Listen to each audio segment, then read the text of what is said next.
Dr. Ricardo Simpson from the from Universidad Técnica Federico Santa Maria. As I was mentioning before, please mute your microphone. If you have questions, you can write them on the chat so that you don't forget them. You can put them on for everyone to see. And you have two options. At the end of the presentation, you can either ask your question directly to our speaker, or you can, I will write it for you if you don't want to. So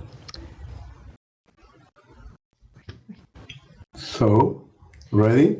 Yes, let me introduce Dr. Ricardo Simpson, who is currently a professor at the Chemical and Environmental Engineering Department at Universidad Técnico Federico Santa Maria in Chile.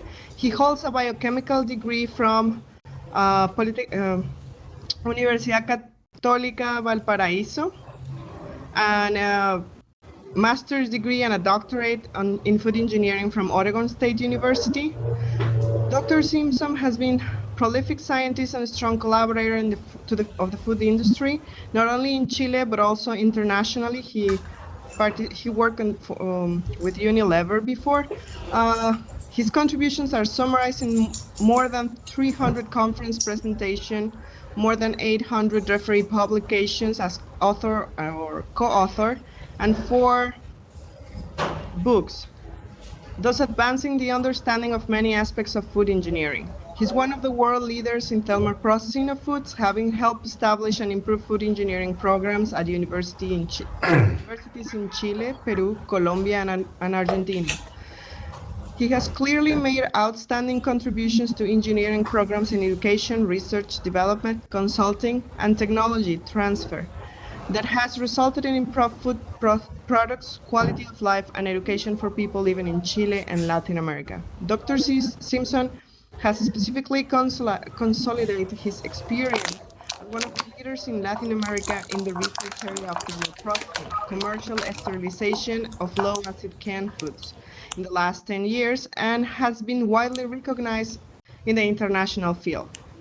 He together with Dr. Donald Holdsworth, authored the 3 edition of the Claim Book Thermal Processing of Packaged Foods. With no further delay, let's Dr. Ricardo present. Hello everyone. First, I would like to thank the University of Monterrey for this kind invitation and give my condolences to Mexican people. I have been working in thermal processing for over 30 years, sharing this adventure with my colleague Dr. Sergio Almonacid, and recently with Dr. Cristian Ramirez and my dear assistant Elena Núñez. As the title indicates, we will be discussing how to optimize thermal processing of packaged food, specifically low-acid food. Believe it or not, at the end, you will have more questions than answers. As the outline shows, the topic will be quick review of the history of thermal processing, a brief background of thermal processing, to heat or not to heat, that is a real interesting question, briefly review 6 strategies to improve thermal processing, and then conclusions. Thermal processing was an invention by Nicolas Appert in 1810. Then William Underwood established a production plant in US, and then in 1895, his grandson was in contact with MIT to establish the very beginning of the protocol for the thermal processing. But curiously enough, is that at the time that Nicolas Appert invented the thermal processing, the human didn't know about the existence of microorganisms. Louis Pasteur in 1860 was the first one to prove the existence of microorganisms. Very important is Dr. Bigelow in 1920, because he established a protocol how to safely evaluate thermal processing. but the calculations were more or less cumbersome, and then Dr. Olimbold developed a formula method, an analytical procedure to evaluate this protocol. Charles Trumbo in 1950 was the first one to include quality in this calculation, not only to get a safe product, but also with some required quality.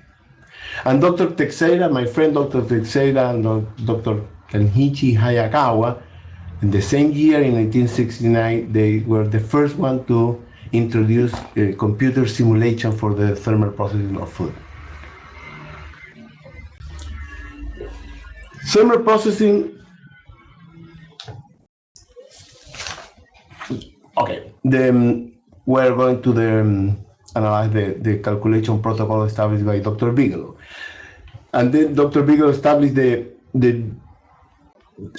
this protocol, and this protocol considered that the microorganism activation by the first order kinetic. And this is, as you can see in the slide, this fact marked the birth of predictive microbiology, because to do the calculation, we're using a model that considers the inactivation of the microorganism. This equation, the F value equation, looks very simple for us at this time, but in 1920 it was very difficult to evaluate because you need to carry out a numerical integration.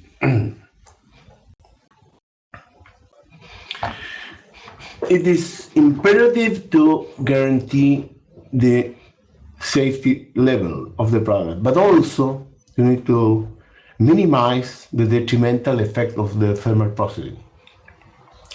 In my personal view, thermal processing is in very good health, and I predict that your son and grandson will be consuming thermal processing product in the future. Thermal processing has been very important in this century, but will be important in the near future and probably in the future too. What is the main drawback of thermal processing? Is that for food in general are poor conductors, and then the processing time is very long, and you are getting an overcooking of the outer layer of the product and affecting the quality.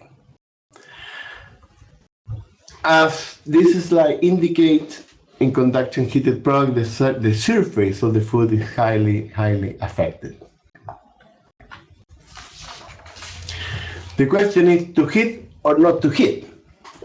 In the 80s, there was a very big trend to replace classical process like drying, thermal processing, etc., to replace this process by non-thermal processing, with the idea to process the food, but to obtain a very high quality product. And in this presentation, we will be challenging this paradigm, because in our view, we can still use thermal processing and get a good product. And until now, non-thermal process has some exit, but there are not really too many products in the market processed by non-thermal processing. One of my favorite example in terms of thermal processing is UHT milk. Why? Because you are sterilizing milk at 150 degrees C for a very short time, 2 or 3 seconds, and it's a very strict process in terms of safety, but the quality is very high in terms of color, for example, nutrient retention, more than 99% of nutrient retention. And then, what is the problem?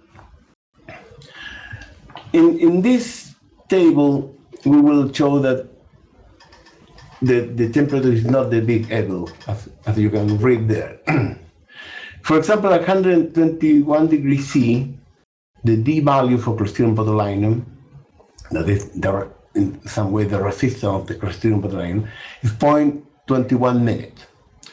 And the resistance of thiamine, that is a labile vitamin, is 250 mil, more than 1,000 times resistance the thiamine in comparison with the very resistant Clostridium botulinum. But if you increase the temperature, for example, to 151, of course, both the values, the Clostridium botulinum and the thiamine, decrease. But the ratio started at more or less 1,000 times at 121 degrees C. Now at 151 degrees C is more than 100,000. In relative terms, the thiamine is much more resistant at higher temperature than Clostridium botulinum. And then it will be better to process at very high temperature because in relative term, nutrient, or in this case thiamine, that is a labile vitamin, is much more resistant in relative term than Clostridium botulinum. But what is the problem then? You can do this in the case of milk because you can heat up and cool down very quickly. But as we can read here in the red letters, unfortunately, food are poor heat conductor, and then it is not possible to heat up or cool down rapidly.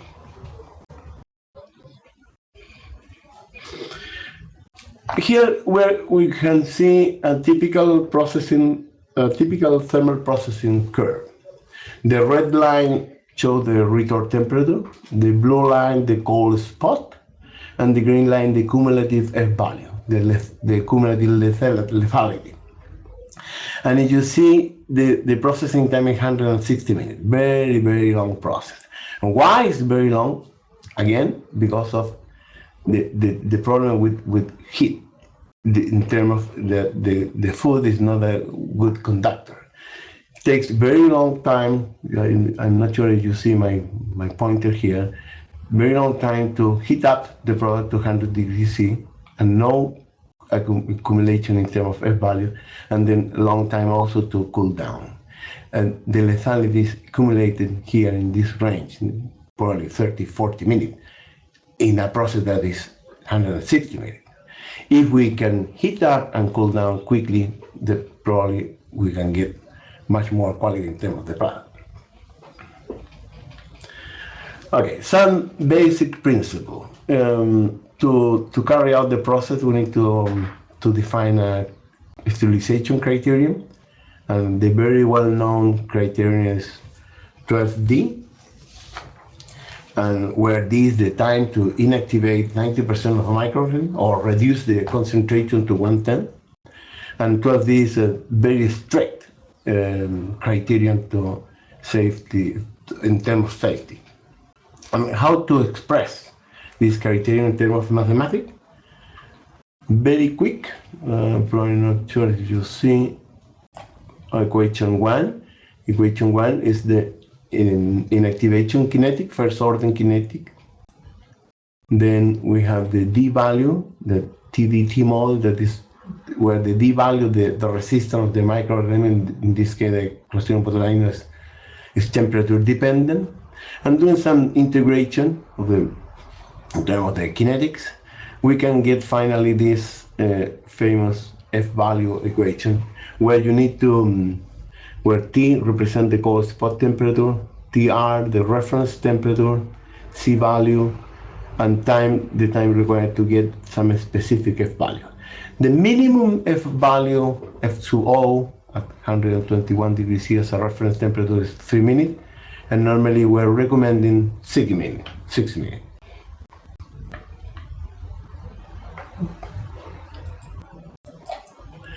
Okay, now we're going to start analyzing these 6 strategies how to improve thermal processing. First, which method we will use to do the calculation. Second, which will be the temperature to calculate or to specify the process. Then, if we are able or not to establish a variable retort temperature profile, we will discuss later. then analyze simultaneous sterilization at constant return temperature, CRT, and variable return temperature, then package design, and finally multi-objective optimization. Then the first strategy is related to the which method. In general, you can see in the literature there are two methods. The general method, where you are using the cold store temperature to calculate the F value, and then the more popular method, at least in US, the formula method. The general method is more exact because you are using actual time temperature data, but normally processors are using the formula method. If we are going back to 1920s, when Dr. Beagle established this protocol, and the calculation of the numerical integration was almost impossible. And then this is the reason why Dr. Olin Ball developed an analytical solution for this integral. It's not very exact, but it's relatively adequate, and at this time was much more easier to use in comparison with the general method. Today, with computers, Excel, etc., probably the general method is much more it's better to use in comparison with. Okay, why? Because here in this graph, in the x-axis, we have the process temperature. Here in the Spanish, say temperatura proceso, process temperature. In the y-axis, we have process time.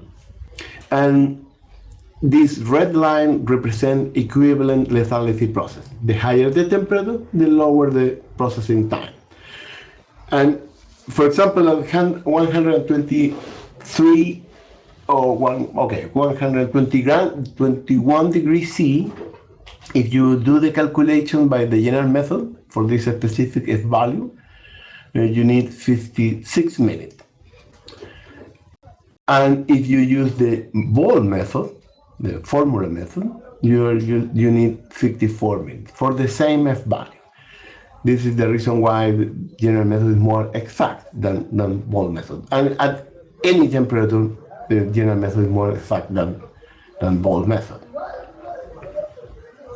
And of course, if you need to choose a procedure to do the calculation, the general method is the one to choose. Now, at what temperature, this is the second strategy, at what temperature we need to sterilize the food. In general, as we can read here, the processing temperature are more or less 110, 104, 230. And in real practice, most of the processors sterilize around 121 degrees C. But what is the optimal temperature? Should be 121? Okay, but before to go for the next slide, if we sterilize at 110 degrees C, for example, the process time will be very, very long. And on the other hand, if we sterilize at 130 degrees C, the quality of the product, the process time will be much shorter, but the quality will not be very good. We can appreciate in this slide the blue line are equivalent lethality process, different return temperature, as we see, 110, 115, etc. The process time in the y-axis, and the orange line represents the quality of the product on the surface. And if you see for this particular example, the maximum quality on the surface is more or less 115 degrees C, and the quality on the surface decreases dramatically if you increase the temperature. For example, 130 degree, the temperature on the surface, in the outer part of the food will be very, very low. And of course, in this case, probably the right temperature to sterilize is between 115 and 120 degrees C in this specific example.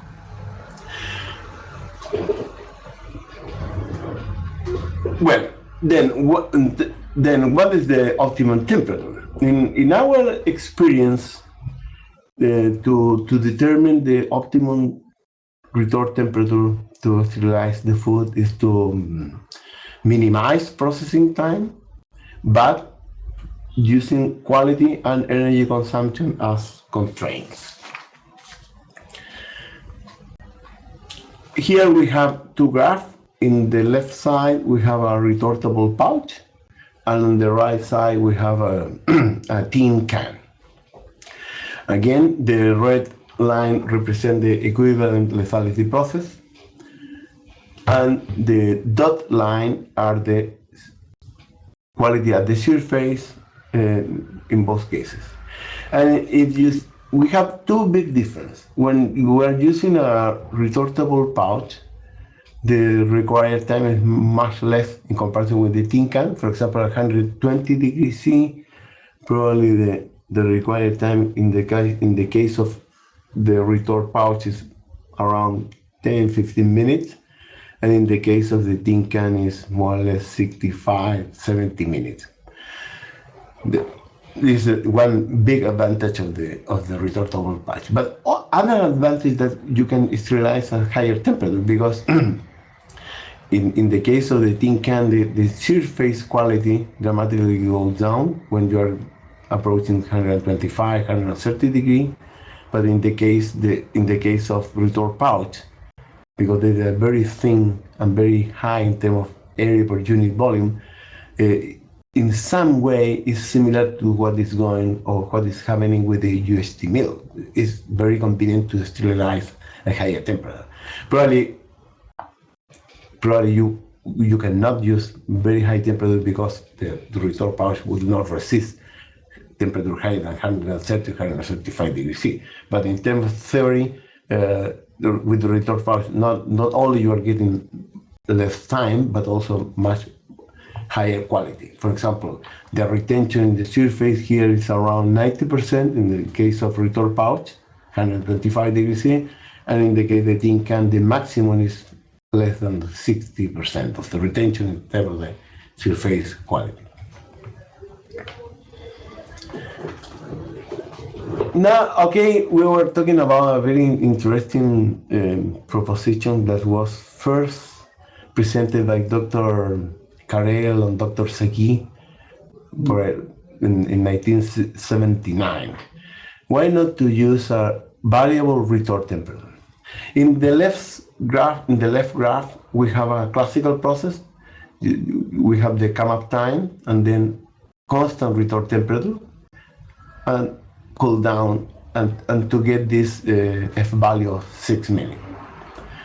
But why not to use a variable retort? Here in the right, we have a graph where we have the same or more or less the same come-up time, but the temperature of the process is not constant.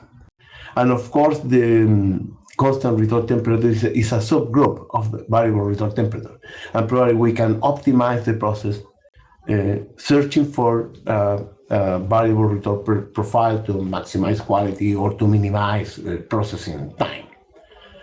And it's a really challenging proposition, very interesting. And here, for example, reading the literature, in the very first paper by Dr. Segui and Dr. Carrel, the quality improvement was not very significant when we are searching for this variable retort temperature, more or less 2-3% in terms of average vitamin retention.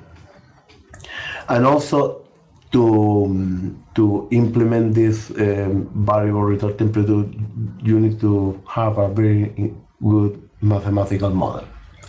Then, if we published a paper with Dr. Almonacid, probably in 1993, where we're, in terms of to maximize quality, we're searching to leave quality as a constraint and look to minimize the processing time. And we were able to maintain a very high quality and reduce the processing time in the order of 20 to 40%. And also, more or less probably in the same year, Julio Banga from Spain, and his co-worker applied the variable retort temperature concept and to improve the quality on the surface and getting important results. The surface was much more affected than the average vitamin retention. While in 2010, I was doing a sabbatical leave in Unilever, where we were implementing this variable retort profile in a plant in Poznań, Poland. I was there in February, minus 30 degrees C in Poland, this time in winter time. And we agreed to implement a variable retort profile to maximize sulfuric quality, but also searching also to minimize processing time for bees. But two different experiments. In one case, the search was to find a variable retort profile to maximize sulfuric quality, and the other one to minimize processing time, leaving quality as a constraint. There is here an equation how to calculate the retention on the surface, but it's not very complicated because you need the surface temperature, and the surface temperature, you can assume that surface temperature is the same as the retort temperature. And then you have all the data to estimate the impact of the process in the surface. Okay.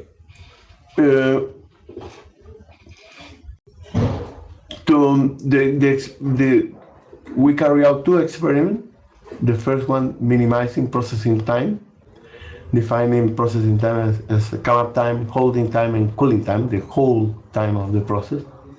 And second, to maximize the surface of the quality, surface quality.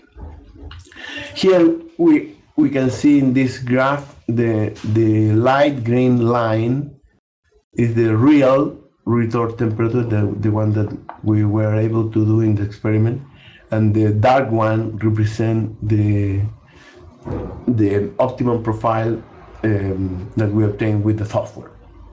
And you see more or less the green line, the light green line, the real process temperature reflect the one that was obtained with the computer simulation. We were able to reproduce this variable retort temperature profile. And we were able, in this particular case, to reduce the processing time more or less in 30% and maintaining the quality. And also and very high F value, as you can see here, F value around 10-12 minutes. Then we run the computer to search for optimum variable retort profile for maximizing the quality on the surface. And again, the light green represent the real retort temperature, and the dark one represent the retort program, or the one obtained by the software. And again, we were able to reproduce this optimal profile by the software in the pilot plant in Poznań. Okay, what are the findings in this experiment in Unilever in 2010? Variable retort profile obtained from the optimization model were fairly well implemented on the pilot plant retort. The predicted F sub O in both experiments were in close agreement with all candidates in the retort. The reduction in the processing time was more than 30%.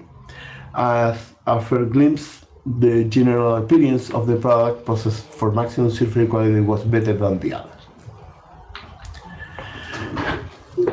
Now we are going to strategy number 4, simultaneous sterilization. If you have two or more products that with same characteristic in terms of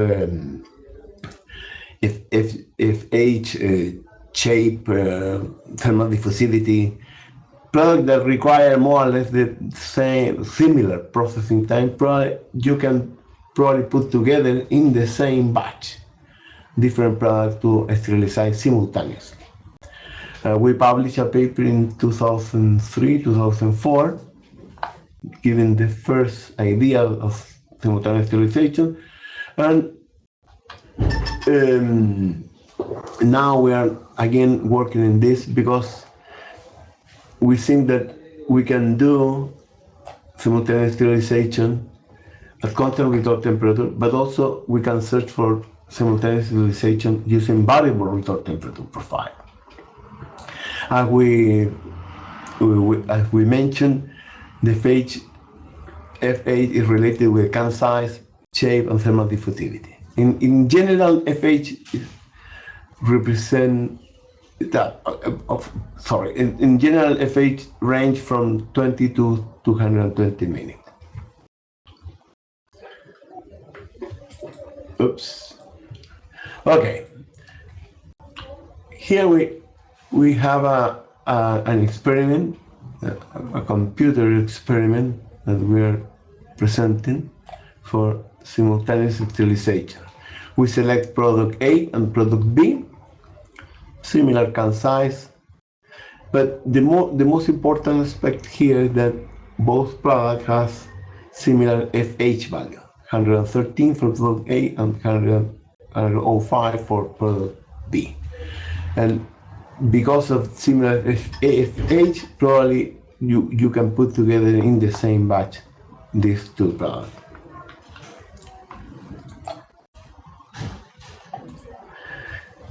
This graph represents the equivalent lethality process for product A and product B. From 110 to 130 degrees C, and in the y-axis the time. For example, at 120 degrees C, the blue product or product B requires a little bit more than 200 minutes, and product A, the red one, a little bit more than 220 minutes. If you want to sterilize both products at the same time, you need to follow the red line because product A requires more time than product B. And if you put both products together in the same batch, the quality of the product B could be affected because you are using more time than necessary to get the value for product B.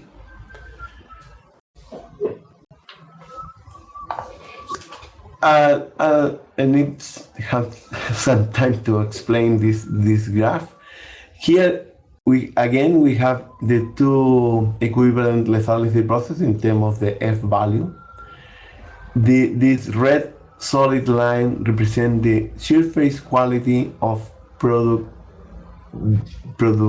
A, and the blue one, the solid blue one, represents the surface quality of product B. But product B calculated at the required time of product B. Then the dot line, blue dot line, represents the quality of the surface quality of product B calculated with the time of product A. Because if we're sterilizing simultaneously, the time we will be using will be the time of this red line, this equivalent lethality for product A. And if we would like to maintain at least 90% of the surface quality of product A, the maximum temperature that you can use for both products is this more or less 115 degrees C. And the required time will be read here a little bit more than 250 minutes. And if we can read here, to maintain the 90% quality for product A, refer to maximum surface quality, the maximum temperature will be 115 degrees C, and the time will be 255 minutes.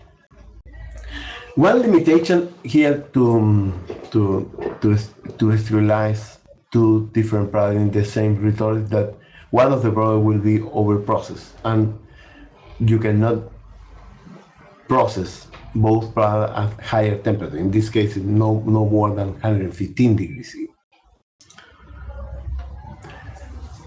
But also we are thinking, why not to use this concept of simultaneous realization, but searching for a variable retort temperature profile and put together both products, searching to minimize processing time, maintaining the high quality, in this case, of product B.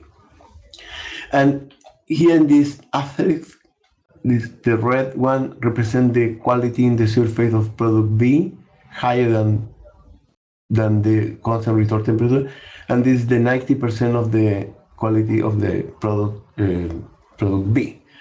And the required time is more or less 235 minutes. The finding here is that if you search for simultaneous realization using variable retort temperature profile, we can expand the opportunities for simultaneous realization because we're requiring much less time in comparison with the CRT or CRT simultaneous process, constant retort temperature process. Okay, strategy number 5. This is very easy to understand. In this picture, you are looking at tin cans, and you can infer that the area per unit volume is not very high.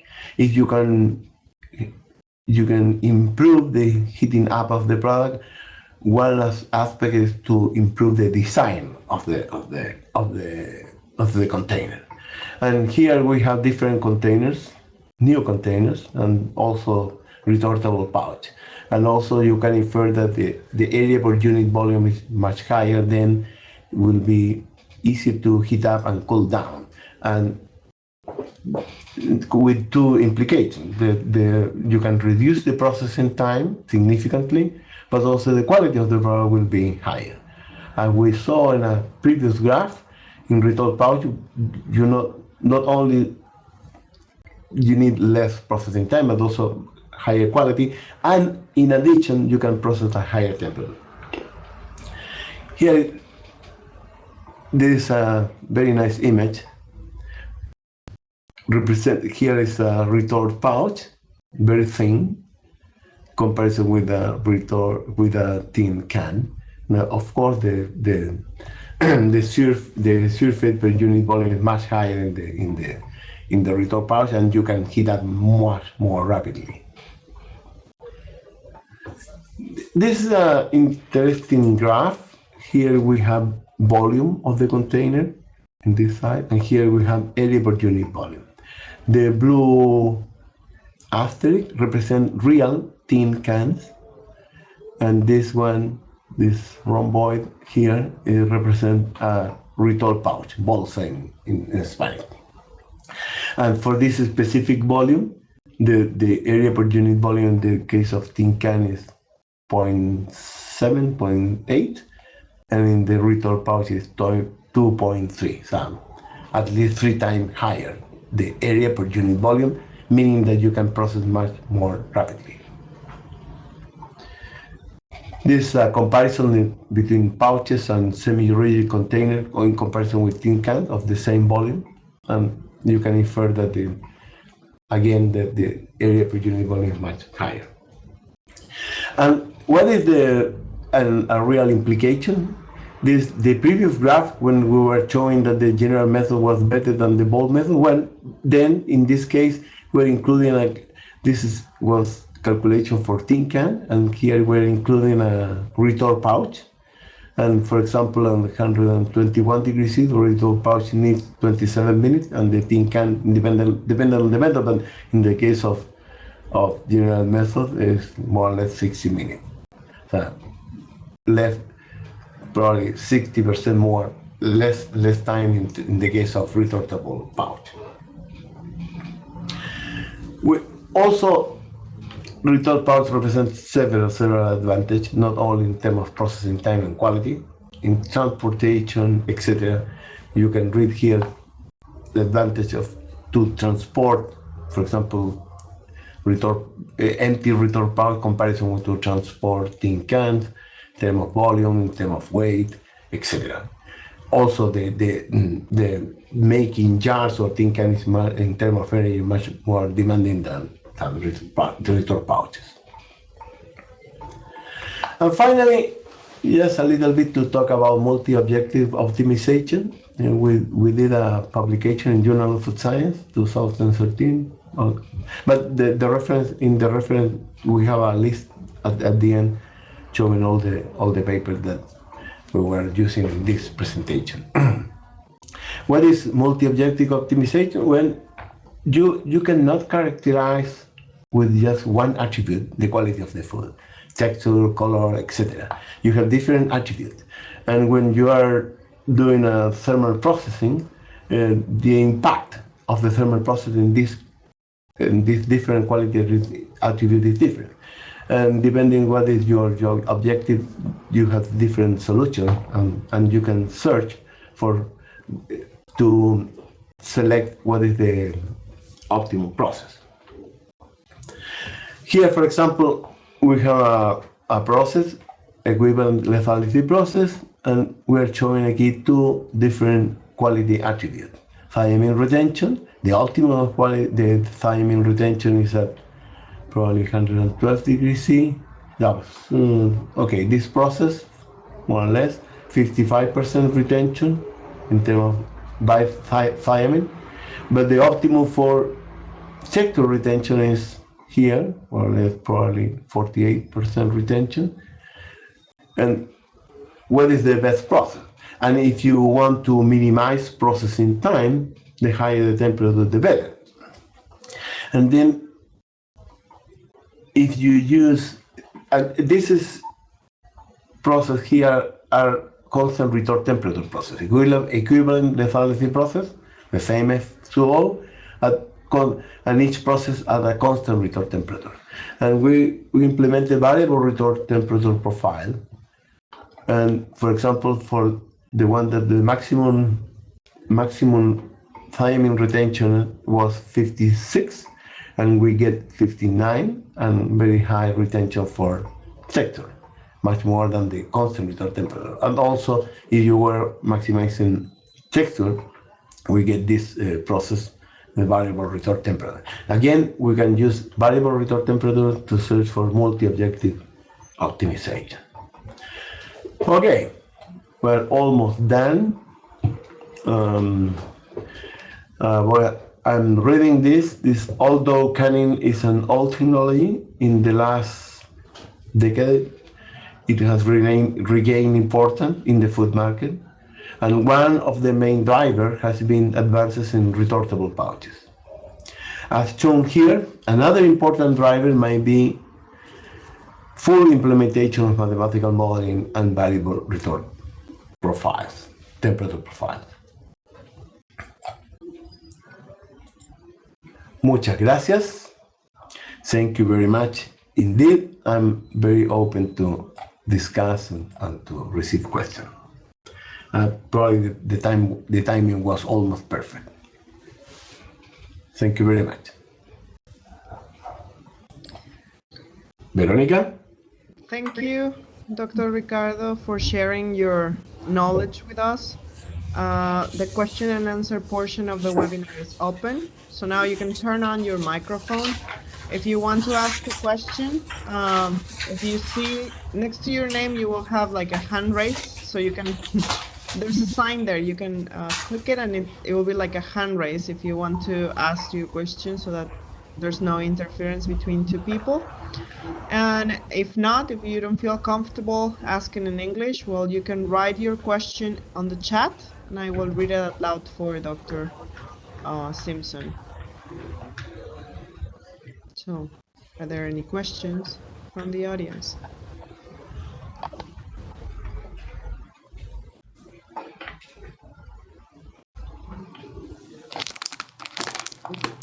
Well, I'm gonna open it then. Dr. Simpson. Yes. Doing the modeling optimization. Is there a specific type of modeling that you were working or that you were using?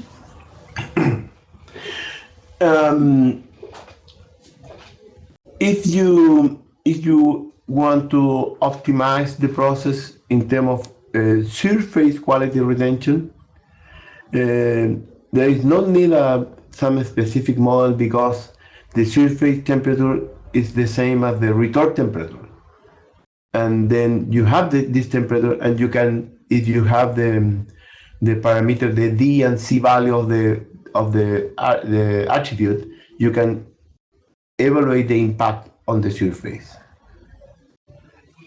It could be a constant retort temperature or could be a variable retort temperature. Different thing and more complicated is you want to evaluate the average quality. If you want to evaluate the average quality of the food, you need to have temperature in the whole product, and then you need to have a model. But and in my view, this model are restricted to solid food, homogeneous solid food. For in general, you cannot have a model to predict the temperature in each point of the interior of the can, and it's very difficult to theoretically estimate the quality of the average. But to theoretically estimate the surface quality is easier because you need the surface temperature, and it's the equivalent to more or less the retort temperature. Okay. Thank you. Someone raised the hand.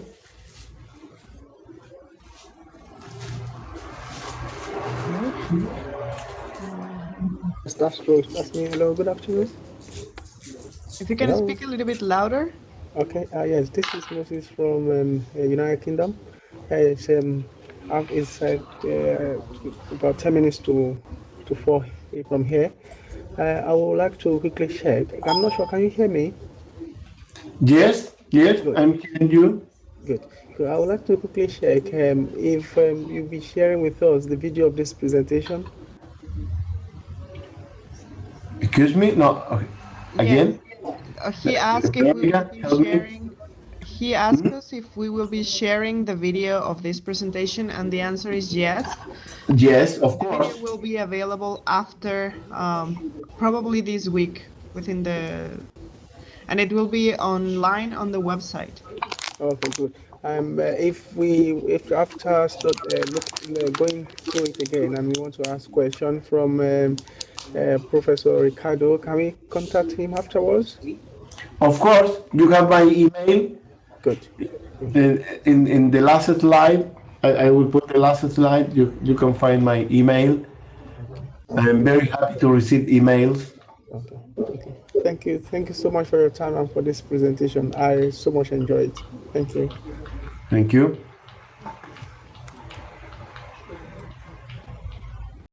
There is my email, ricardo.simpson@usm.cl.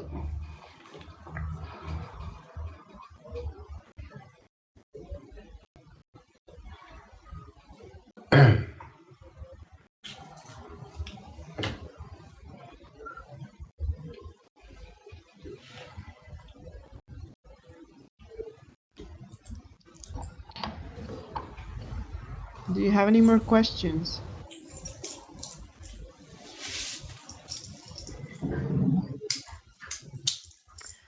Okay, I'll ask another one. Dr. Ricardo, where do you see, where do you see the canning processing, like the industry moving now? So do you think that indeed we're gonna shift from cans to pouches? Yes. Probably the market in US now is probably 15-20% retail pouches, and in Japan it's probably 60%, and we're moving to retail pouches, much more convenient, and also the quality is higher, and if the pouch is transparent, you can see the product. I'm thinking that canning is in very good health. When I started, this is very interesting thing. When I started working in canning in the 80s, 84, 85, everyone was predicted that canning was almost done, and in the 90s you will not find a canning product.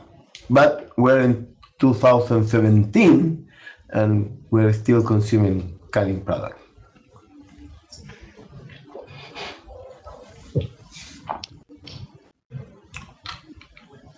Well, if there's no other questions from the audience, I will conclude this presentation.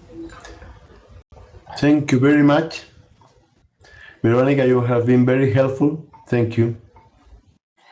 Thank you, Dr. Ricardo, for your presentation. It was very, very good. I think that's the reason we are not having a lot of questions. But they have my email. Yes, if you have more questions about the topic and you want to contact directly Dr. Simpson, their email is there. The presentation, as I said before, is going to be uploaded onto the website, so you can check it out there later if there's something that you want to revise.